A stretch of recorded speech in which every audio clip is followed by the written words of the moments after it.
Welcome to year 2 of A Mick, a Mook, and a Mike. Hosted by 4-time Emmy-nominated producer Frank Pace.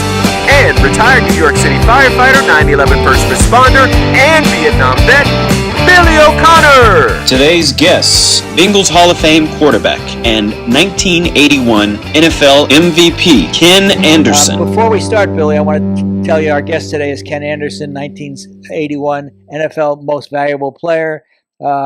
He's a great friend. He's a terrific ex-quarterback. He holds many, many football records. I know you probably know more about him than anybody. So Ken Anderson will be our guest today in about 10 minutes or so. My brother, what the hell happened to you? Hey, Frankie boy, my brother, what can I tell you? Nature. Threw a couple of speed bumps across me. Let me tell you, I tried to get out of here today. I mean, I got the Fiat, right? The old 7-year-old Fiat. Yeah, and you live a million miles from no place on a hermit hill. Like a fucking hermit. I'm an hour and a half from L.A. Magellan couldn't find the place that I live in. Forget about it. I want to tell you this. Magellan didn't find the place you live. Well, trying to get out of here this morning. I had an inch of snow at 8 o'clock in the morning. An inch. So I could get through this. I got standing, no worries. I got as far as the top of, I'm down in the valley, about 11 miles down in the valley. I got all the way up about 10 miles. And it was hairy. But, I'm a New Yorker. I drive through snow. And then I got to the top, about a mile away from freedom. And the wheels started spinning. And then I was in a jackpot, so I had to.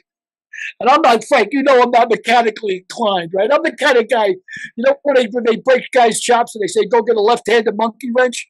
I'm the idiot that goes and looks for the left-handed monkey wrench. Yeah, well, I would be right behind you. Yeah, exactly. That's how mechanical I am. But I'm in a jackpot, so I got the emergency brake on, and I'm trying to, I drove out because I didn't touch the brakes, just drive for momentum. Anyway, I'm in this jackpot, and I said, don't do nothing until you think this out. And I know I got chains. I said, let me see if I can figure out how to put the chains on the tires, because that's how bad I am. And all of a sudden, I see this oil truck sideways sliding down the hill heading for me. And I'm like, I'm out of the car. I'm in the woods. I'm like, the hell with the Fiat. It was hairy, man. But then when I finally got the chains on, I tried to go, and as soon as I tried to go forward, it just spun out and pointed in this direction. And I said, all right, that's an omen. I'm going back to where I came from. But I'm glad I did, because it's a disaster out there now. It's white as. And you're probably getting rain. You getting rain down there? No. Let me ask you a question. Didn't you recently buy a new car? Yes. Okay. I did. I bought the car for my wife. For free. You bought the car for you. What is that? This must be the snow. I'm white out. How'd that happen? I don't know how. Snowing inside the house. Right? So you bought the car for your wife. Exactly. Why did you take that car?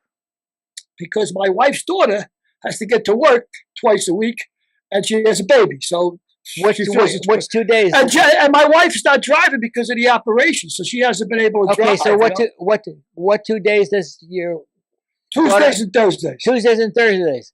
So again, I don't want to say what day this is, but it's not Tuesday or Thursday. Why didn't you borrow your own car? I get confused. I didn't know what they was. I used to be an elevator operator, and they fired me because I forgot the route. I mean, that's how confused I am. They told me I couldn't memorize it. Instead of north-south. I have moments, Frank. Instead of north-south, you tried to go east-west, huh? Exactly. I kept forgetting. I kept looking at the map. 15th floor, first floor. I don't get this. But anyway, brother, so I wish I could be with you. That surprised me. The old Jonathan Winters bit, when he said he was in the army, he says, and then the guy comes in, he's got 4 down and 2 up, stripes. He says, men, I'm glad I got the 50 of us together here. There's 2,000 Japanese on that island. Now, men, there's 50 of us. Now, men, I wish I could be with you. However, I will be observing through heavy lenses. I wish I could be with you, Frank, but I will be observing through heavy lenses. So I'm here, anyway. I'm on remote. Okay, so I want to get your impressions of the Sacklers got hit with a $200 billion fine this week for opioids settlement. How can they just happen to have $200 billion hanging around? It's unbelievable. To pay out. It's coffee. It's coffee money for them. It's unbelievable. $200 billion. What the amount of damage they did to this country with the opiates? I mean, those guys are like absolutely criminally insane. They should be tried for. Terrible. And I think Giuliani got him off the hook for the penal problems. Like he uses influence not to prosecute him. I think the GERD's taking you. Did you eat lunch? You shouldn't have eaten lunch. I had a piece of your soda bread. I was bringing you guys. And now I'm getting the revenge of the Cork City. I think I'm getting. Montezuma's revenge. I got the revenge of Cork City here. It's coming back and saying, hello there. Did you have something to eat there? Goodbye. Oh, anyway. You're a beauty. You're a beauty. So, Sacklers. What was the movie about the Sacklers? Oh, it's with Michael Keaton? Yeah. Yeah, what is it? Dope something? Dope stick. Dope stick? Something's dope something about it. Dope stick, yeah. The dope came in from the cold. Did you watch it? Yeah, I watched like 3/4 of it. But it really bothered me when I heard that Giuliani was the guy who got him off the hook, because I can't believe they don't prosecute these guys. There really is two kinds of laws in America: private law, privilege for the privilege, and for the other people. Of course there are. Definitely. I mean, everybody gets treated differently. But these guys, like you said, how many billions they paid out of their pocket? They just happen hanging around? $200 billion. $200 billion. Imagine how much they made, Frank. I mean, they almost $200 billion. You could almost buy Andrew Epstein's island with that. Yeah. Unbelievable amount of money. It's criminal. I mean, what they've done is criminal. And you know what? I tell you something. This is God's honest truth, because I know. They always talk about the drugs coming across from Mexico. The drugs coming across from Mexico. We got to build a wall. We got to stop these guys from bringing the drugs. The drugs ain't coming from there. They're coming from China and India. They're coming through the U.S. mail. Yep. The U.S. mail is the biggest purveyor of drugs in the world. In the world, not just the country. I can get anything I want. I mean, I know because I get Viagra from China, right? I get knockoffs instead of paying what they charge here. I get it for like $1 a piece, right? And I eat those things like M&Ms, So consequently, I sent away to China, but they give you a menu. I mean, you could get everything illegal you could imagine, opiates and everything else, right from China, no problem, right through the U.S. mail. Well, so we would be remiss if we didn't talk a little bit about Ukraine. Ukraine, what's going on over there? It's just, and you know what the end result's going to be. Oh yeah. Well, it's 1.5 million, I think, have crossed the border so far, refugees. And the thing that shocked me is I've been watching the coverage, and I didn't know that they had nukes. And they gave up the nukes under the idea that NATO was going to be their umbrella. And now we're reneging. Like, NATO ain't doing nothing. They're not in NATO, but the idea was they were supposed to have an umbrella by NATO and the U.S. if they gave up their nukes. Well, they gave up their nukes. But we're sending support, but we ain't going to do air. We're not going to do a no-fly zone. Which I'm not saying we should. I mean, I don't want to see it escalate, but I hate to see all these people getting bailed out on too. Yeah, and all of these people that are supporting Ukraine. I mean, I laud them, but I fear the end result will be known. Is already known. Yeah. Look, and again, I'm not knocking our country. I think, we have a lot of flaws, but we've done a lot of stupid things over the years. But I think, I like to think that we're not totally driven by money. But when you look at Iraq, I mean, so if Russia were to say, we're searching for weapons of mass destruction, would that be okay? I mean, that's the sales pitch they use here, Well, it's tough. It's tough for us to get on a moral pedestal. Is what I'm saying. I just think it's a different time. You cannot hide those lies anymore. Those lies are very, very difficult to get across with the. Well, it's a big. Don't you think it's Derek that it's a lot easier to it's a lot easier to hide a lie and say they got weapons of mass destruction that you civilians aren't privy to than it is to say they're a bunch of Nazis and we're coming in to take the country back. So. Yeah. Well, we'll save that bit for our political show. Yeah, they have a thing called manufactured consent, like when you want to manufacture consent. And like in Iraq, it was always, everything was 9/11, 9/11, Iraq, 9/11, 9/11, Iraq. And like 80% of the country thought that Iraq was responsible for 9/11. It's manufactured consent. Yeah. Well, talking about consent, we're very fortunate today to have Kenny Anderson joining us on a Mikamuka. Well, you got some great friends, Frank. I'm around with some great people. I tell you that. This is going to be a real privilege. Kenny Anderson. And real quick, I got to ask him right off the bat: is it Ken or is it Kenny? I always knew him as Kenny Anderson. You called him Kenny Anderson, then you switched to Ken. Obviously, his name is Ken. It's an East Coast thing. I never heard anybody not call him Kenny Anderson. I wonder if he goes by Kenny. I'm sure he has never gotten that question before. I'm serious. I'm serious. Anyway. Yeah, but I call you Frankie when I'm kidding around with you on the phone. Nobody calls you Frankie. It's an East Coast thing. I'm Billy. I'm not Bill. There's no Toms in my neighborhood. It's Tommies. There's no Nicks. There's Nickies. Everybody's got a Y at the end of it. I'm curious to see what he calls himself for the hell of it. Okay. Derek, can you bring on Ken Anderson? Will do. Kenny Anderson. Can you hear me? Hey, How are you, my friend? I'm doing okay. Good. That's my friend Billy O'Connor. And that's pleasure to meet you. And that's my pleasure to meet you, pal. That's our third man in the booth. What's your name? Derek? Hello. Derek Harris here. Coming live from Pasadena. Thanks. So we got to apologize because Billy lives on a snow-capped mountain, and he got snowed in today. So he's joining us remotely. An hour and a half from LA, and I'm snowed in, Ken. I can't believe that shit. Ken, I want to ask you, how big was your hand size? I don't know. Big enough, I guess. I don't know. Back in my day, there was no combine. So you didn't do all the measurements, all the testing, all those things. Now scouts came along and they gave you some aptitude tests. And they were timing a 40 to go out and throw with you. I played in an all-star game. At that time, it was down in Miami on New Year's or Christmas Day. It was the North-South Shrine game. I played in that, and they timed all of us. But as far as doing all the other stuff, I never went through that. Well, can you imagine that poor Ken Pickett in Pittsburgh is now labeled with the smallest hands in the NFL at 8.5 inches? Well, unfortunately, now they dig into everything. And they go into how many times has he fumbled, which has actually been quite a bit from what I've heard over the last several years. But, you learn how to do it with whatever, tools that you have. So, he's played a lot of football. He'll figure things out.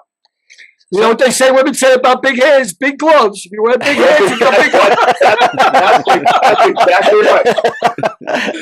I got to ask you, Ken, right off the bat. I've been following you. I always followed your career. I'm a big fan, but it was always Kenny Anderson. It was Kenny Anderson, not Ken Anderson. Kenny Anderson. Do you go by Ken? Do you go by Kenny? Or is that just an East Coast thing? I go by Ken. I go by Kenny. I go by Hey You. It makes no difference to me.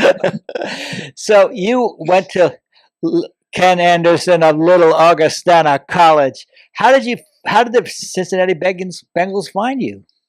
Well, you got to get it right. It was tiny Augustana College. Tiny Augustana College. Right. I think they might have been the first ones to see me play in person. A lot of guys came out, in the spring to Rock Island where Augustana was at and worked me out and visited a little bit. But I remember Pete Brown was at a Notre Dame game one afternoon. And later on that night, I was playing at Valparaiso, Indiana, against Valparaiso. And Pete came over to that game, so he was the first one that saw me. And then Mike Brown actually came to Rock Island and scouted me. And Bill Walsh, in those days, the draft was in January, and our coaches went on the road on Saturday to scout college games. So Bill came up to Waukesha, Wisconsin to watch me play Carroll College on his way to Cleveland for the Bengals game the next day. So the Bengals were pretty aware of me, but, when you come from a school that size, you never know if you're going to get drafted or not. Yeah, I mean, it's obvious it's a football powerhouse. Has anybody else ever got drafted out of that school? Are you the only one? No, we had another guy that played in the USFL for a little bit. But, I think my claim to fame is I may be the only NFL player coming from a small school where the team got better when he left. Several years after I left, Bob Reed came in as the coach, and they won 4 national titles in a row. Wow. So, we didn't even have playoffs when I was in school. That shows how long ago I was playing. Well, they built off your legacy, Ken. Let's just say that. Okay. So you grew up in Batavia? Yes. And you shared a backyard with Dan Issel and Craig Sager? Well, Craig lived down the road a little bit. But no, Dan and I did a lot of things together. He was a year older. But, whatever sport was in season, we would play. And, his backyard led into Dick Hallman's backyard, who was a couple years older than us. So that was a great football field as we were growing up. And then, one of the backyards turned into a little wiffle ball field, when it was baseball season. And then, Dan and then the other guy had a double driveway. So that was a great basketball court for us. And it was great because my dad was the custodian at the high school. So if weather got really bad, on the weekends, somehow he might take us down there and have the key, and we got to go in the varsity gym and practice. That's great. That's great. We had Dan Issel on the show, and real funny guy. My favorite quote of Dan Issel was he said, I had the worst move in the NBA, and it worked every single time. He said. And I told him that for years. He was a good outside shooter. He was a center at 6'9", and then he had a pump fake and drive. Yeah, and I said, you got one move. And he goes, I know. If you ever figure it out, I'm done. It turned out that he's a Hall of Fame basketball player. Yeah. Oh, yeah. Do you think it helped you growing up being a multiple sport athlete? Oh, no question. And I feel sorry almost for the kids today that, very early on, you got to choose, am I a baseball player? Am I a basketball player? And I'm a football player. And I go back that, all my work on basketball, the defensive drills, we did shuffling your feet, all the footwork type things, that helped me in my drops playing quarterback. I was a shortstop and I was a catcher. I'm playing catcher. You wanted an overhand throw so the ball wouldn't tail off when you're trying to throw out a runner. So that really kind of helped me with my overhand release. And then at shortstop, I learned a lot of different arm angles depending on what the play, dictated. So I think all those other sports helped me. And, plus it kept the boredom out of it. I think if I would have had to play one sport all year, I'd have probably, gone crazy. But now it's, you've got personal trainers and you go to the 7-on-7 camps and then you go to different college camps and, you got a quarterback coach when you're in high school. And, there's just, so much for these kids today. Like I said, I almost feel sorry for them that they couldn't grow up like I did. Yeah. Well, wasn't your great rival when you guys were playing was the Pittsburgh Steelers? I would imagine your number one rival, right? Right. I mean, with Cincinnati. Right. Did Lynn Swann take ballet or something to help him? Didn't he? Oh, yeah. He took that even while he was playing, and the guys gave him a lot of grief. But, it kept him flexible. And he said, a lot of those moves that he made jumping up in the air, he could relate to a ballet move. Yeah. A little story about the Steelers. I just had back surgery. And I tried to file a lawsuit against the 70s and 80s Steelers, but the lawyer told me the statute of limitations had run out. They were a big cause of the injury. No kidding. No kidding. Ken, we talk about football in the old days. How many coaches did you have with the 81 Bengals that went to the Super Bowl? My gosh. Well, we had the head coach. We had Lindy Infante, coached, was the offensive coordinator, coached the quarterbacks. Costin had the tight ends. Jim McNally was the line coach, and George Seifert was our running back coach, and we had a defensive line coach. And that was it, probably. Yeah, I mean, when I first started with Paul Brown, you only had 6 head coach, and every coach coached a special team. There were no special teams coaches. Yeah. Now I think the coaching staff is 35 or so. Well, I know it's well over 20. Wow, it's incredible. Let me ask you, Kenny, for coaches, of course, you just told me you played for Paul Brown.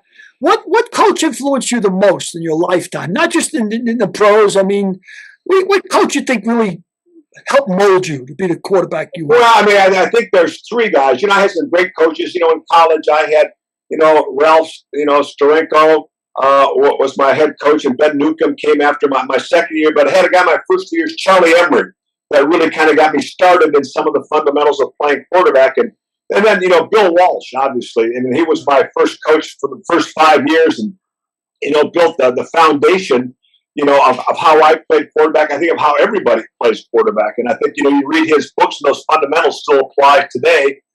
And then I had gone in after he left, gone into a little bit of a slump. And we got a great offensive coordinator with Forrest Gregg, came Lindy Infante. And really, and I've gotten into some bad habits. And, I went and looked back, film from, when I was playing well and saw the habits. So he really worked with me to kind of get those habits back. And he installed a great offense. We were one of the first teams that were doing a lot of option type routes. So we were doing the bootlegs and the nakeds. Our Super Bowl year, I was the second leading rusher on the team.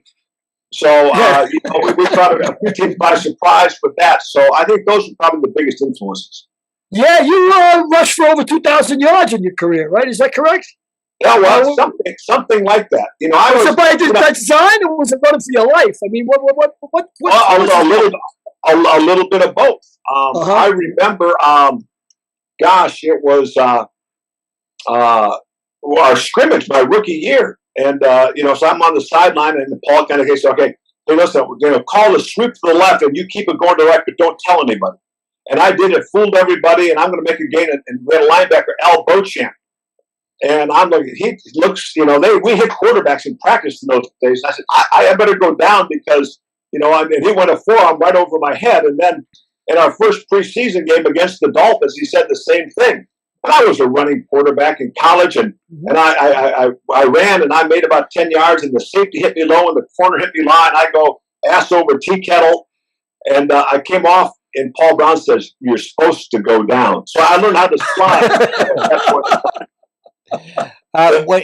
When you came into the league in 1971, your rookie year, were you nervous? How nervous were you, and how did you combat that nervous? And when did you? Was there a moment that you felt that you belonged? I've always heard there's a moment that every professional athlete feels that they belong.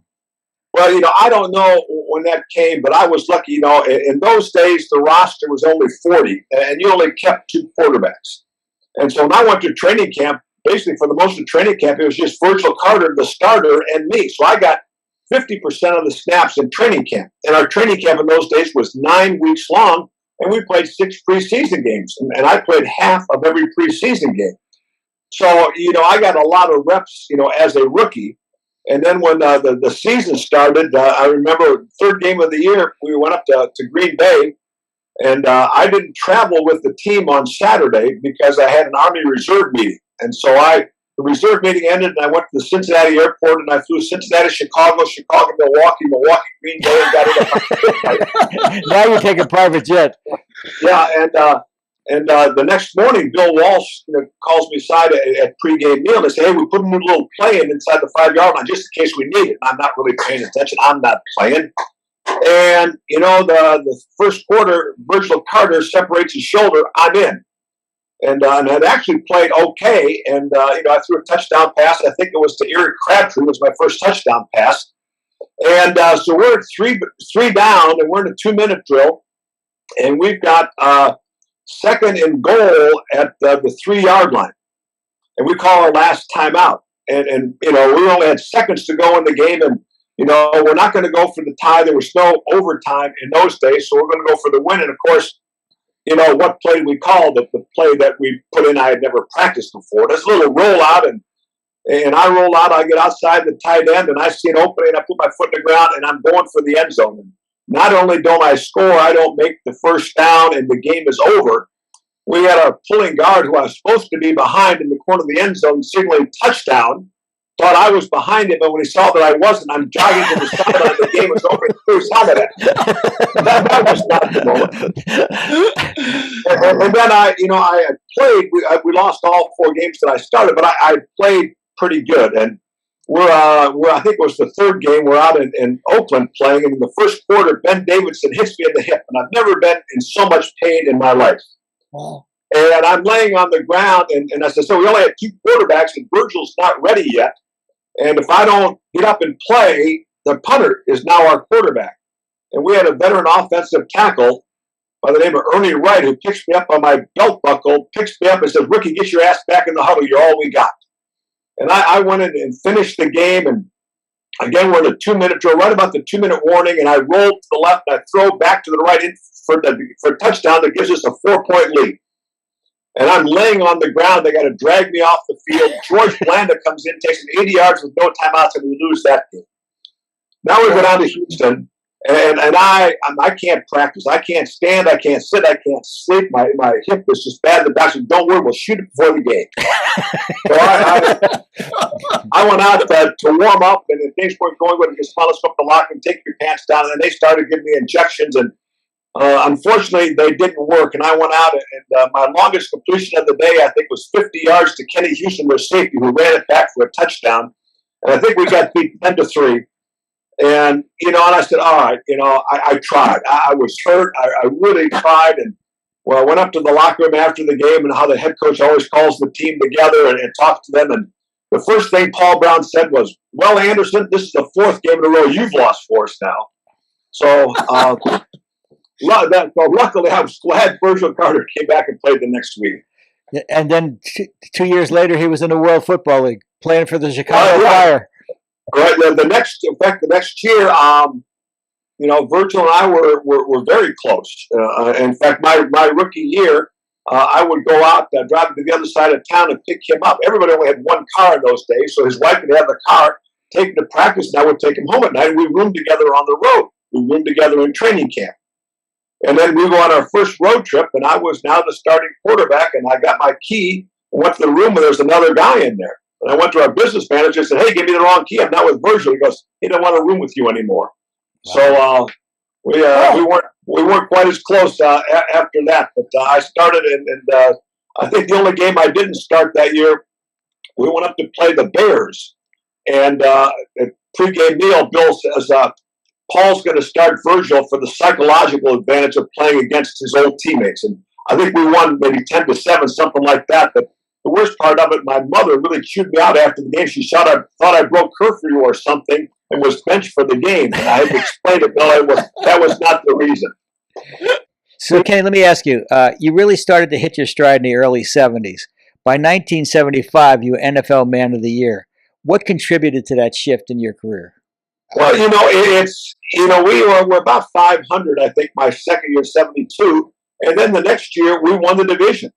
And, unfortunately, my first playoff game, we went down to Miami, and, we lost our running back in the first quarter. Essex Johnson was a dynamic running back. Yeah.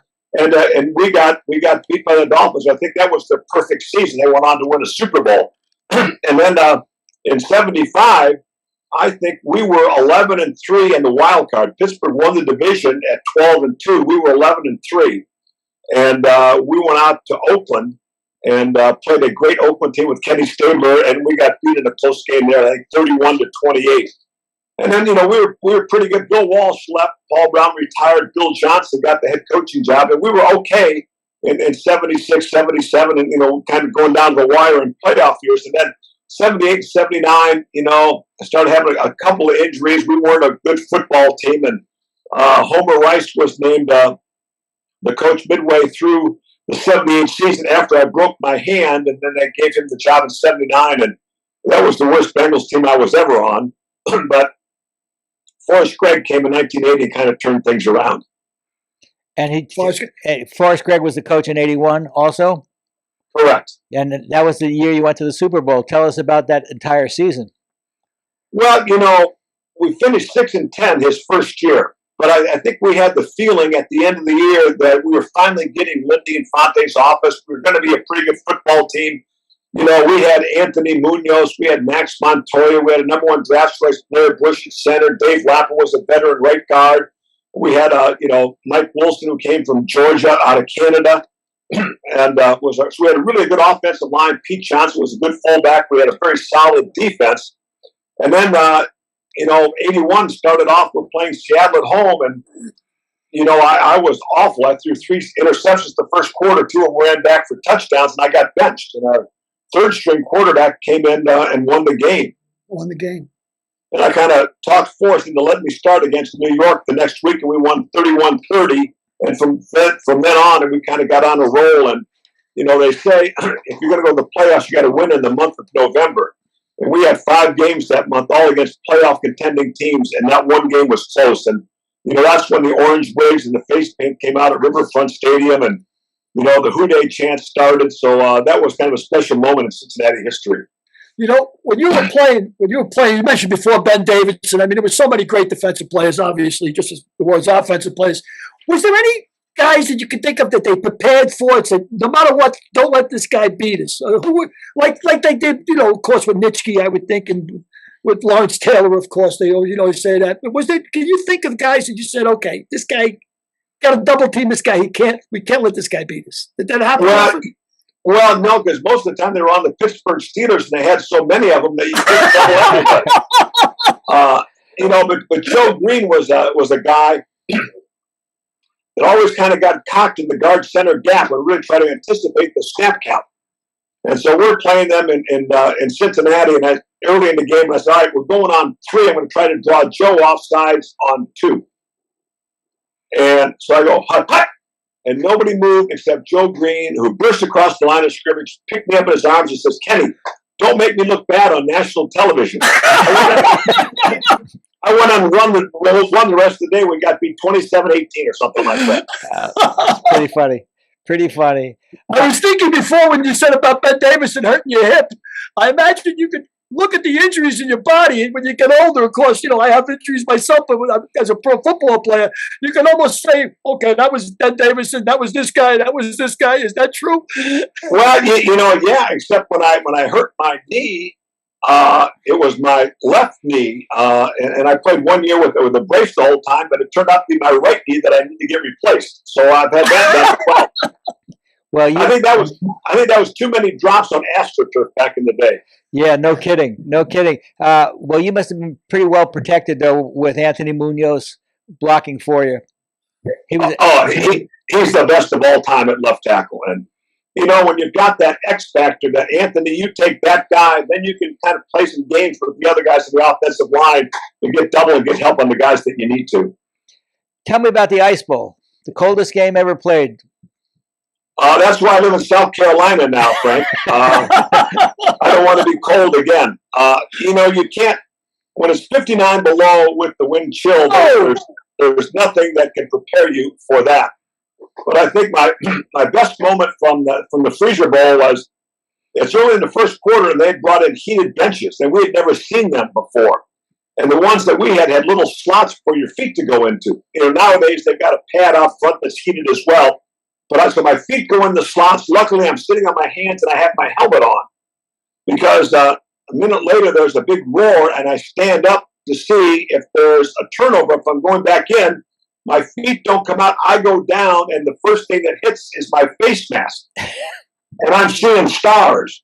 And I'm calling for the trainer. I said, I need smelling salts. I can't get knocked out of the game, falling off the bench. In today's world, somebody would have caught that on video. I probably would have had to gone in concussion protocol and may not have finished the game. Yeah. It's amazing. Yeah. How many passes did you throw that day? Do you recall? I think, low 20s. It wasn't the cold. And, Dan Fouts and I have talked about this a lot. It wasn't so much the cold as it was the wind. And we kind of figured out, pretty early that we couldn't throw towards the sidelines and be successful. So most of our success was throwing between the hashes, and we threw just enough to be effective. And what did we win? 27-10, 27-7, something like that? 27-7, I believe. Yeah. Your running backs must have got a lot of work that day.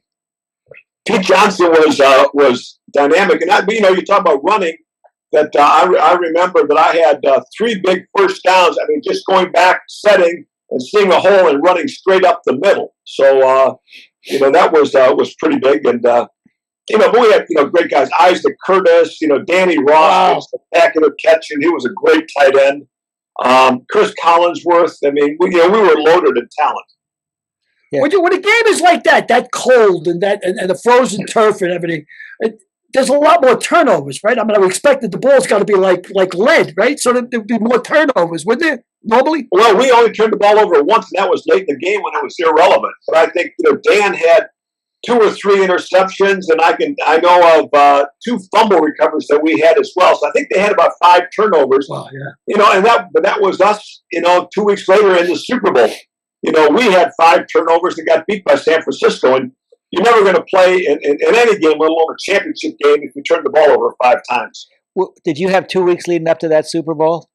Yeah, we did.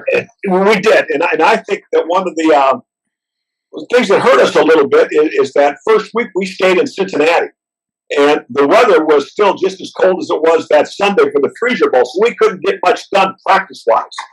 And then, so now you're trying to get most of your work done, when you get to the Super Bowl site. So it would have been nice if we could have gone somewhere, at least where we could have practiced indoors, to get a little more done for the game plan before we went up there. Yeah, now it wouldn't matter. You would have probably 2 or 3 indoor facilities right on the site. Well, they still don't have one in Cincinnati, and they take a lot of heat for that. But there's some extenuating circumstances why. But and I talked with Zach Taylor with it after they won the AFC Championship game, and they had it arranged to go up to the University of Cincinnati, who had a bubble that they could practice in. Well, can you imagine having to go to the University of Cincinnati when you're a professional franchise? That's probably unheard of these days. So leading up to the Super Bowl, how did you feel in anticipation of playing in that game? Well, I said before the season that, if I was ever going to go to a Super Bowl, this was the year. Because I wasn't going to get to go to California or Arizona or New Orleans or Miami. I was going to get to go to Pontiac, Michigan. That's where our Super Bowl was. So I was MVP of the league that year, was the comeback player of the league. And so we get up, and Dave Lapham, an offensive lineman, he and I roomed together for about 10 years. And we get in, get the keys, and we go into our room, and we don't see a bed.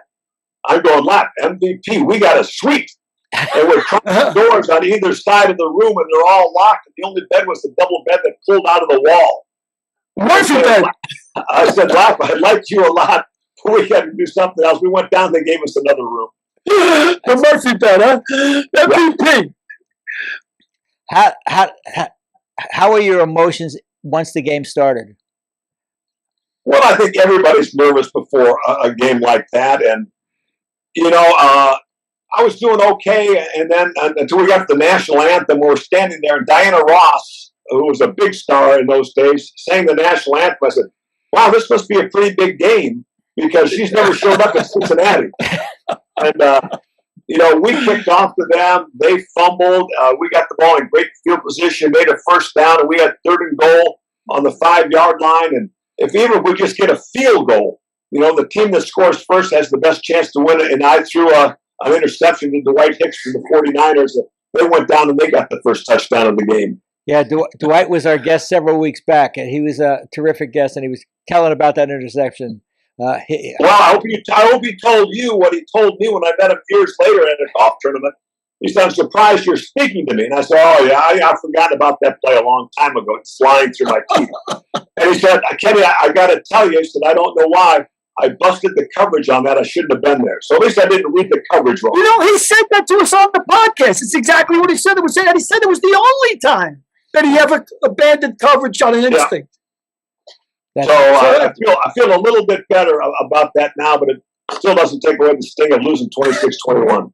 Yeah, that was a tough game. So contrast your feelings to that game when you were the quarterback, and the game in the Super Bowl that you won when you were the quarterback coach for the Pittsburgh Steelers and Ben Roethlisberger. Well, I remember, up in the press box, you felt pretty good about it. And then all of a sudden, Larry Fitzgerald catches one down the field, goes up the middle and scores. Now we're behind. So now we're in a 2-minute drill, and you feel pretty good. Ben has brought us back, 100 times that year. And the first play he sacks, and now it's 2nd and 20. But of course, he made a great drive for us, and of course the throw that he made in the corner of the end zone, the catch that Santonio Holmes made, to win it. So now I'm scrambling to get down on the field, and my wife and my kids were there, and I'm trying to get them down on the field. I don't have enough passes to do it, and and I saw Don Hasselbeck, great tight end with New England, who was with Reebok Sports, and he gave me enough passes to get everybody down on the sidelines. That was a special moment. That's great. That's great. You must have been thrilled this year with the Cincinnati Bengals, with Joe Burrows and the whole team. What they did, they were pretty much overachievers, I guess. But just terrific season for them guys. Well, no, it was, and I know a lot of people are disappointed. They lose a close game in the Super Bowl, but nobody expected them to get to the Super Bowl, let alone get to the playoffs. And Joe Burrow, he's a tremendous leader. They got some great veteran leadership, Joe Mixon and Tyler Boyd, and these guys, and we hate this underdog thing. We think we're a pretty good football team that can play with anybody. And of course, then they win, against Kansas City late in the year. They clinched the division. And, there's Joe Burrow doing his little giddy dance or gritty, whatever they call it, smoking a cigar. But then what I really liked, though, is after the first playoff game, the Bengals hadn't won a playoff game in 31 years, and they beat the Raiders. And so he's doing his post-game interview, and he said, did you have a cigar? And he says, no. I said, I only have cigars when we won something. Back then we won the division, so we still got more games to play. And he was so focused, and and I don't know a lot about football, but I know you can't win it all unless you've got a good quarterback. And the Bengals have a great quarterback, and it's going to be good for a long time. Yeah, they're going to be back. I'd say they're going to be back, and soon. Well, the thing is, they've got cap space, and you can't get sacked 71 times and expect to have the success they're having. And not all the sacks are the offensive line's fault. I'm the first one to say that, but I think they're going to try to get some help in the offseason. So I expect them to be better next year than they were this year. Yeah, I would expect so too. A few things about sacks. You got your share of them. I mean, the first couple of years coming up, you got banged up pretty good. Yeah, I think when I retired, I was the third most sacked quarterback in NFL history, and I thought I got rid of the ball pretty quick. Yeah. So, and you rushed for 2,000 yards, as we said before, at the same time. Right. So, I think, as they analyze this season, I think Joe will be the first one to tell you that, some of those sacks were probably on him. He's got to get the ball away. But, the coaches have said, he makes so many plays, escaping, making big plays, that it's a fine line when you give up on a play and when you try to extend it. And he'll get those things figured out. Yeah. Yeah. I often wonder, and of course it's an unfair comparison. They were the greatest of all time quarterback, and this guy's the greatest. He won more titles, and we have the same argument in basketball. Bill Russell, Wilt Chamberlain, that kind of thing. But I mean, what does constitute the greatest? Is it the amount of titles? Is there any fair way to compare it? I mean, it really isn't there? I mean, I remember going to the Saints, watch the Saints play in the early days, and Archie Manning would be back there. The ball would be snapped, and it was a jailbreak. He'd be running for his life, Archie was a great quarterback. He and I are still great friends today. He never played on a winning team. Yeah. He was a great quarterback. Right. Sometimes you're a product of, where you're drafted or where you end up. And, certainly that was the case, with Archie. But, I mean, I think there are certain guys that kind of transcend that, Tom Brady, all those years in New England. I know Belichick's a great coach, but he probably did more with less than any quarterback that's ever played. He didn't always have the greatest receivers or the greatest fish, and so I was really kind of excited for him that he got to win one in Tampa. Number one, because Bruce Arians is a good friend of mine, and I know a lot of coaches on that staff, but, that he could do it in a different environment. And just to hear what a great leader he was, what a great guy he was down there, and how hard he worked, that made me feel good about him. But, we're old enough that we can talk about, who's the greatest of all time. And people forget about Otto Graham, with the Cleveland Browns, with Paul Brown, that he played 10 years. He got to the last game of the year, the championship game, all 10 and won 7. So that's a pretty good percentage right there. And then he also found time in the offseason to play pro basketball for the Rochester Royals. Yep, that's true. Yeah, that's true. Yeah. How? Tell me about tell us about your transition from player to coach. What was that like? I know you. Well, for the first 6 years after I retired, everybody says, "Man, why do you want to go into coaching? That's really stupid. You know how much time it takes, to do that, the sacrifices you got to make." And so I went into broadcasting, and I worked for a local radio and television station in Cincinnati. And then my last year, I really enjoyed, doing the Bengals on radio. I had a sports show. I would do the morning sports for a DJ at a radio station. My first show was at 5:30 in the morning. That would come on kind of every half hour with the highlights. He was the greatest guy, the funniest guy, best job I ever had. And then my last year, the boss asked me to be the sports anchor and to do the 6 and 11 o'clock sports. And that wasn't me. And I didn't enjoy that. And I always wanted to coach. So I was, as I was going around doing the Bengals games, I'm talking to coaches and say, hey, listen, if you hear of anything this offseason, let me know. And after the season, I always did a Monday night show. Around Cincinnati, some of the bars and that. And the last one of the year, the head coach always came on with us. And Dave Schuler came, and we finished and said, are you serious about coaching? And I said, yeah. And he says, well, come on in and interview tomorrow. I'm going to look at the quarterback coach right now. So he hired me. And, like I say, 17 years later, I'm still coaching in the league. That's incredible. How different was the coaching staff? How difficult was your coaching career from the time you started to the time you ended? Well, I don't know. I probably the worst thing that happened was the advent of computers. Because when I started, you only had the last 3 games to study of an opponent. That was the film exchange, and it was all 16 millimeter film, and you had it, on 8 tracks that you got to study. And then as I went on, and you had every game that team played, every game in the National Football League on a computer. So now, you kind of do your reports for the last 3 games, but then I'm going, oh, geez, I'm kind of, working on third down. Are there any blitzes that we haven't seen yet that might give us trouble? So you spend more time going back looking at that stuff, and then, well, what about red zones? Anything different we've seen down there? So you spend a lot more time at it that way. And, it's, but it was fun because, especially in Pittsburgh, getting a chance to work with Ben Roethlisberger.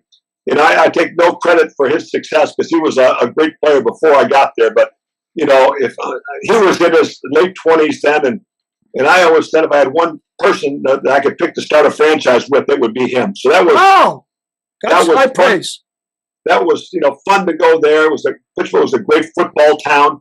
I enjoyed my 10 years in Cincinnati, but I was let go, and Lewis came, and every coach has a right to pick his own staff.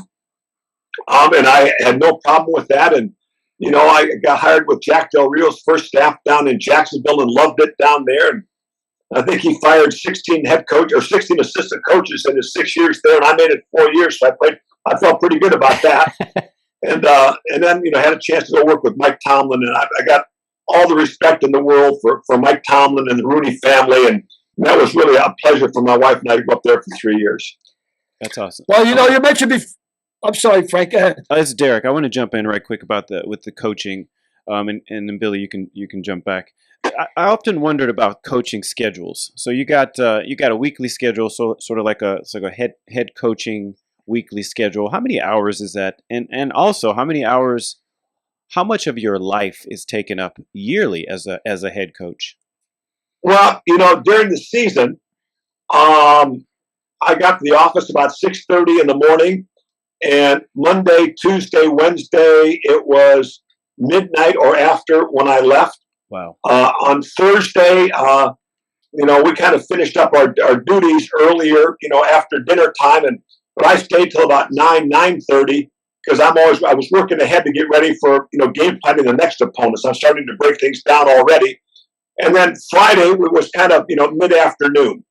And then if you travel, you're gone all day Saturday and Sunday. And if you're a home game, that was kind of nice because I had a chance to mow the grass Saturday afternoon when I got home from my walk. And, the grass didn't stop growing in Florida. So if we had a home game, it got mowed on Saturday afternoon. And if it was a road game, it got mowed on Friday afternoon when I got home. To follow up on that question, did your schedule vary from head coach to head coach, or was it just the schedule that you like to keep? Well, no, I tell you, the best job I ever had was in Pittsburgh because, Monday, Tuesday, Wednesday, I was always home to watch the 11 o'clock news with my wife. So it was always funny because, the last time I saw her was when we went to bed on Sunday night. and then I wouldn't see her again until Thursday night. Wow. Because I was gone before she got up. I was always home to have a beer with her and watch the 11 o'clock news in Pittsburgh. And, so it's just, different ways of doing things. Yeah.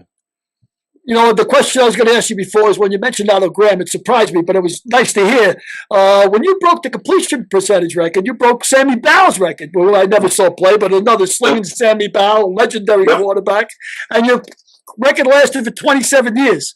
My question is, when you're behind in a game, I mean, obviously you're looking to win the game, and you're going to take chances that you normally wouldn't take to try and thread a needle, right? I mean, that's going to increase your interception percentage. Right. You have to do that. And it depends on how much you're behind and how many chances that you have to take. And, if you've got enough time, 10 points is not a lot if you've got your timeouts and 8 minutes on the clock. So you're a little bit more careful in those situations. But if you're down, 17 points halfway through the quarter, you've got to take some chances to try to get a quick score.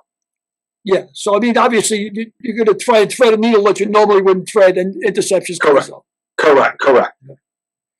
I'm going to take a moment to read your accolades, and I'm going to follow it up with a question. 1981 Most Valuable Player, NFL Offensive Player of the Year, 1981, NFL Comeback Player of the Year, 1981, NFL Man of the Year, 1975, First Team All-Pro, 1981, Second Team All-Pro, 1975, 4-time Pro Bowl, 2-time NFL Passing Leader, 4-time NFL Pass. I mean, it goes on and on and on. Why do you think you're not in the Hall of Fame yet? I don't know. Maybe some of the voters now for the Seniors Committee never saw me play. It was so long ago. I think that for whatever reason, the only position that they judge by winning world championships is quarterbacks. They don't take that into account at any other position. So, whether it's fair or not, I don't know. So it's something that I don't spend a lot of time on. And, although the Hall of Fame is a very exclusive club, I think the thing I'm really proud of is that Man of the Year award. They only do one of those a year, and that takes into account what you've done off the field as well as you've done on the field. So that's even a more exclusive club than the Hall of Fame. Now, that's the Walter Payton Man of the Year now they call it, right? Is that correct? Correct. It was the Dodge Man of the Year when I won it. It was really nice. I got a Dodge Charger that went along with it. So that was a pretty good deal. I noticed that picture of your son on the back wall behind you. He's wearing Pony shoes. How long were you with Pony? Well, when they kind of started out, one of our local reps was in Cincinnati. And was that Gary Roderick? No, it was Buck Barney, I believe. Was his name. And I knew Buck also. I think the only thing that, I made my kids wear Pony shoes because I got them free.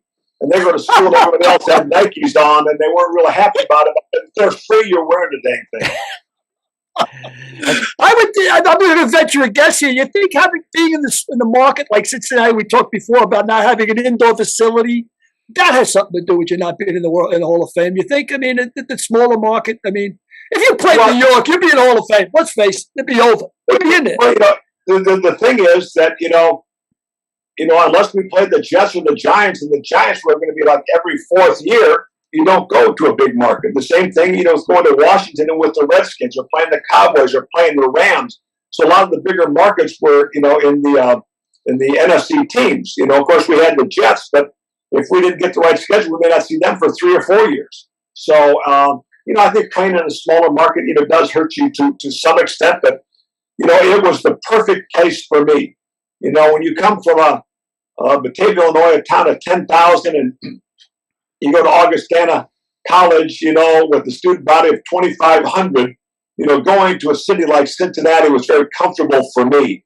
And certainly going to the structure that we had with Paul Brown and Bill Walsh, just fit me and fit my personality. And so I tell you, I couldn't imagine me playing anywhere else. Yeah. I mean, Paul Brown being the first being the first coach you played for probably had to make a massive difference in your career. No, it was. When you think about how practices are organized, how the off season is organized, he was the first one to do all of that. And he was the first one to have, coaches work in the off season. I remember when Vince Lombardi was interviewing for a job with the Giants, he had to go down to Arkansas because the head coach was on his farm down in Arkansas. in the off season. Wow. You know, and he was the first one that came up with playbooks. He was the first one to time players in the 40. He was the first one to give them an aptitude test to judge, you know, not how smart you were, but what's the best way that you learn, so we can tailor that, you know, to you. And he was a great judge of talent. And I really always liked, even after he retired from coaching, and I was still playing, that the first thing that we did in our mini camp was run a 40. And I was, like 4.65, right around there when I came out of college. And even in my last year, the other coaches wouldn't have me at that, but Paul Brown would have me at 4.7. He says, Kenny, you still got me. That's the time. I don't care what the other coaches say, 4.7, that's your official time. That's pretty funny. And he also coached Otto Graham, didn't he? Yes, he did. Wow. In fact, we had a great celebrity tournament in Dayton, Ohio called the Bogey Busters. And we had, all the big stars of the day, were there. Bob Hope was kind of an unofficial host for it. And, Glenn Campbell and the vice president for it was there, after he was out of office. And Otto was there. And so I got to know him very well over the years. And he came up to me and he said, Kenny, we always had a messenger guard system, and so did Otto. And he said, if you ever, the guard comes in, you just don't like the play, you're going to call one on your own. And I said, Otto, I'm still a young quarterback. I don't have the nerve to do that. So I'll give you one piece of advice. If you ever do, make sure it works. Yeah. That's pretty funny. All pros wisdom, huh? And you were the first quarterback to run Bill Walsh's West Coast offense. You were the first guy to ever pull it off, right? It kind of started out of necessity. Virgil Carter was there. He was a short guy, didn't have a tremendously strong arm, so he used a lot of flare control type passes. But, we kind of expanded it when I got there, and it was an offense that really was one of the first times that the quarterback drop was timed up to the depth of the receiver's routes, so that I could anticipate it through it before they break. We had a progression that we went through. And so it was 1, 2, 3, and then I had a flare control to get to. So if I had to throw it for a flare control and we made 3 yards, well, 2nd and 7 is better than 2nd and 10. So we were very disciplined. We, and back, when I started, I was throwing, probably, 60% right around in there, and the league average was probably 50%. If you judged it, go back to the statistics in the late 60s, early 70s. If a quarterback, was through, 18 touchdown passes and 18 interceptions, that was a pretty good year. Well, we had a lot fewer interceptions, and like I say, 50% was kind of the magic for completion percentage, and we had, better than that. So it was a unique offense, and like I say, rather than the West Coast offense, it should have been the 8th Street Viaduct and Cincinnati offense. Tell me again, Kenny, I might have sort of said over fast, and it was just totally new to me. You said the amount of steps you dropped back was coordinated with how deep the receivers would go? No question. Right. Wow. Like a 3-step drop. I had 3 different 3-step drops. I may have a quick 3-step drop if I'm throwing a quick out. I may have a little deeper 3-step drop if I'm throwing another route, and then to be a 3-step and hold if you're waiting for a slant to clear the first underneath defender. So, it wasn't just a 3-step drop. It depended on the route that you had, and then you had a quick 5, a 5 no hitch, a 5 and a hitch, 7-step drop. And then Mind blown. But it was funny because as I said, in those days, when I got to Bill Walsh coached the quarterbacks, the wide receivers, and the tight ends. So when we went out to practice, we've got all 3 groups, so we're starting to work on the different receiver stuff. And so when the quarterbacks got to work with him, as practice would end, we would go have lunch, and we'd go back and get dressed again, and we would go out an hour before the afternoon practice, and that's when the quarterbacks worked on our fundamentals. Wow. That's mind-blowing to me. Just, the nuances that you guys are going through, we have no idea. The layman watching the game has no idea that stuff's going on. Yeah, when you see a play and you see a guy look at his first choice, look at his second choice, and hit his third choice, that's like a computer mind clicking off all those things, isn't it? Well, and then when you get good, on your second step, you've already eliminated your number 1 guy. And it's and then by the time you hit your 5th step, you've probably already eliminated your number 2 guy. you can tell what the coverage is doing, who's going to be open. So it gives you a chance to get to a backside in route or out route, something like that. If you can go through your reads in a progression. But I always remember, Steve Young saying that, if you just filmed him from the waist down, he could tell you if he played a good game just by his footwork and the balance he had in playing the quarterback position. Wow. That's great. Wow. Billy, you know how many times you said wow during this interview? Yeah, well, I'm blown away, man. What can I tell you? I'm just a mook of a fireman. I'm listening to Kenny Anderson. What can I give you a break here? All those years you were betting and losing, you didn't have any knowledge at all, did you?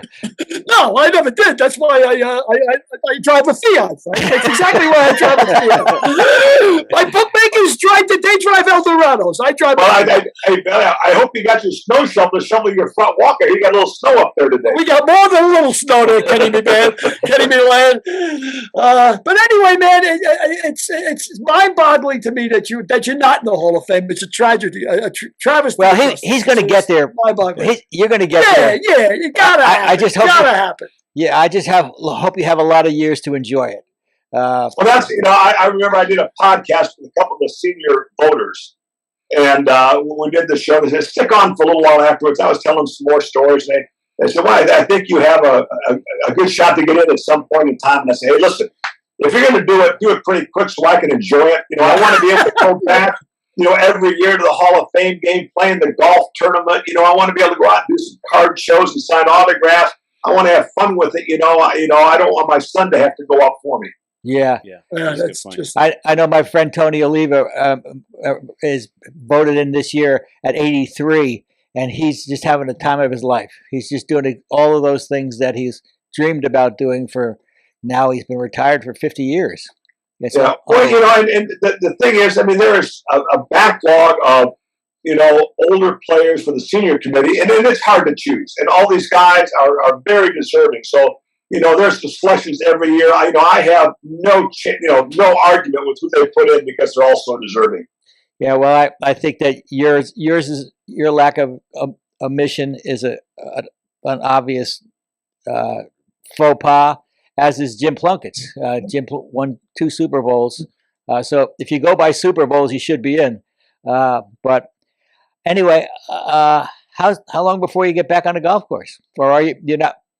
You're not back. Well, no, I had surgery. I fused L4 and L5 6 weeks ago, and I sent some X-rays up to the doctor, and we've got a virtual appointment Thursday, and hopefully he'll release me from getting out of this brace I'm wearing all the time, and maybe do a little chipping and putting. But the standard time limit is about 6 months, before you're restriction free, and I can play all the golf that I want. So hopefully a little quicker than that, but I'm looking to the middle of summer. Great. Well, I hope you heal fast, brother. Can you tell me if it's still in your mind? The worst hit you ever took by who? Does that stand out? Is there any one hit that stands out over all the years? I'm thinking about Chuck Bednarik and Frank Gifford when he got dumped by Bednarik. There was one time we're playing in Pittsburgh, and their free safety was a good friend of mine, Mike Wagner. And I missed the safety blitz, and he put his helmet right in the middle of my back. So that may have caused some of these problems. Wow. I think it was flagrant. That's one of the reasons I tried to sue their defense. But and then there was the one again. It was against Pittsburgh in '83, where Keith Gary grabbed me by the face mask and pulled me down. And the picture that my son gave me is still on the wall right in front of me. Is the number on the back of my helmet faced the same way as the number on the front of my jersey. Wow. And I'm laying there, and I've got no feeling from the neck down. And it was that way for about 10 minutes. And, a little different protocol in those days. Now the board comes up, the helmet stays on, they strap you down. And the first thing our doctors did was take my helmet off.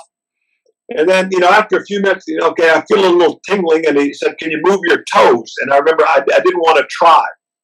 And because I was afraid I couldn't. And then once the feeling got back, they put a neck brace on me. They stood me up, and I walked off the field to go to the ambulance, to go to the hospital to see if I've got a broken neck. Wow. I'm in the back of the ambulance, and the ambulance driver couldn't find the hospital. I had to get him off the bed in the back and show him and I'm standing over his shoulder. Off the hill, right to the hospital. Unbelievable. The joys of playing pro football in the 80s and the 70s. That's exactly right. Hey, Ken, before we go, I want to get your take on the player strike. I know you retired in 87, the year that players walked out. But what do you think of the baseball player strike now? Well, I think the only ones that aren't taken into consideration maybe are the fans and what we're missing. And I don't necessarily, understand all the issues. I think some of the players, they want to get some of the things that they may have lost in the last couple, if they want to get something like that back. I think it's tough for the owners to give up. But I think, baseball is such a great game that I think if you really want to work out a deal, you can sit there and there's a compromise that can make both sides happy. Yeah, me too. Derek, you got any final questions? Yeah, I got a couple questions. Who's the best quarterback right now? Right now. Right now. Well, I tell you what, I really like Patrick Mahomes. I really like Josh Allen, Justin Herbert, and I think, Joe Burrow is right in that category. So I think that there's so many good young quarterbacks in the league nowadays. I think it's really in good shape. What makes them so good? They win, and in different ways, and in different ways. Yeah. I remember, watching how many times, it's third down and 12, and they're playing man-to-man on Jamar Chase, and, Joe hits him the back shoulder for a first down. Patrick, Mahomes, it's, his scrambling and throwing it sidearm, for a completion. And, Josh Allen, it'd be a big run for him. So, like I said, I just think, all of them have a little bit different style, but they're all great quarterbacks. They all have that great footwork, too, don't they? That you were talking about before, that footwork. They all work on it. And somebody's calling. Hold on. There we go. We're good. There we go. Okay. And I always wondered this question. Presidents call old presidents or previous presidents for a consult. Do any of the young quarterbacks actually reach out to the older quarterbacks for tips? Maybe not just like physical tips, but also mental tips. Well, not so much now, but when I first retired, I would work for some of the agents and kind of help train some of the quarterbacks. And I did, Terrell Pryor when he came out in the supplemental draft out of Ohio State. The last guy I worked on, I think, was A.J. McCarron when he came out of Alabama, ended up getting drafted by the Bengals. So that was a lot of fun. And, then it's the farther you're out of the game and what they're doing now, it changes a little bit. So, and plus I've got a foundation in Cincinnati where we're trying to make the lives of adults with disabilities better. And that takes up a lot of my time. And I just, didn't have time to be going around the country for weeks at a time and working with guys. Yeah. Right. And then the other question I had was about running quarterbacks. So there's a theory that people have that the quarterbacks that spend a lot of time running on the field will never have success as a quarterback. But you did some running in your career. What do you think is the right ratio? Is there a particular method that they should be using? How can they find success having both of those weapons, if you will? Well, I think a lot of it depends, on your offense. The Lamar Jackson runs a different offense, in Baltimore than the Bengals run. They've got the run-pass options that they run nowadays. There's a lot of way to be successful, but you're not going to last as a quarterback unless you're successful throwing the football. Right. And I think that's the big thing. And I think that's one of these, Lamar Jackson, he was hurt, this year, but that's where he's made a lot of strides in his ability to throw the football well, and that's why he's a dynamic quarterback. And then another question I have is, so I often wondered, you played in the NFL for a long time. You're a notable figure. Can you just show up to a game and say, I want to watch the game? Can you just walk up to any game that's going on and they let you in? No. In fact, if I want to go to the Bengals game, I still call and I buy my tickets. So wow. I think if you are a Hall of Famer, you can call any stadium and they'll give you 2 tickets for a game. Okay. So, but I got a little ways to go before I get that. Nice. Not Billy, too much further. Billy, any final questions, Billy? Yeah, I just want to thank Kenny for coming, number one, and thanks for many, many years of entertainment, man. You gave me a lot of thrills vicariously watching you play, and I just hope your back gets better soon, pal, really. And the back, I tell you what, I was lucky. I had a tremendous surgeon, and, I was in a lot of pain, and then as soon as I woke up from the surgery, I had no pain, and I've continued to have no pain. And, That's great. the only thing I can do right now for therapy is walk, so we have a new little puppy, so my little Cavapoo Andy, who's 13 pounds, he and I walk a lot together. We're getting very close. Well, you dished out a lot of pain to your opponents, that's for sure. Thank you so much for being on our podcast, Kenny, and I look forward to seeing you again soon. Well, hopefully, Frank, we'll get that Children's Charity Classic in Lexington going again this year, and that was always so much fun. We got a chance to spend a few days together, so let's see if we can't get that back going. We'll do it for sure. Thank you, my friend. Okay. Be well. My pleasure. Thanks, guys. Thank you. Hit him straight, pal. Bye-bye. Wow. Unbelievable. Another good interview. Remember when we did T. Brown, and he talked about how he, counted the dribbles and count dribbles and for a steal. When he talked about dropping back only 3 steps, 4 steps, 5 steps, 3 steps with a pause, blew me away. I know. You kept saying, wow. Who knew that shit was going on? I didn't know that shit was going on. You should have when you were bookmaking. I just want to know. Bookmakers like printing money, Frank. You're not going to know nothing. Just how much 2 and 2 equals 4. That's all you got to know. I'm trying to figure out if the word pause is 2 syllables or 1 syllable. Pause? You got 2 paws like everybody else. You got 2 paws. Dogs got 4 paws. What's that figure out? 4 paws. Pause. Frankie said 4 paw before. I thought that was pretty cool. You got a paw in there with a 4 paw. What? What?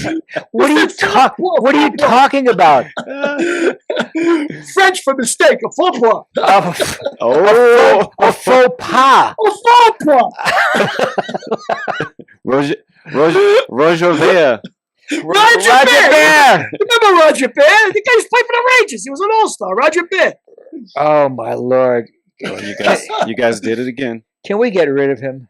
I'll tell you one more thing I want you to know, Frank, and take this to the grave.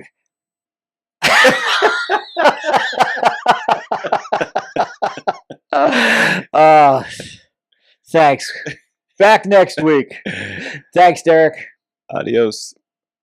Next week's guest, longtime LA Times sports columnist, panelist for ESPN Around the Horn, TJ Simers.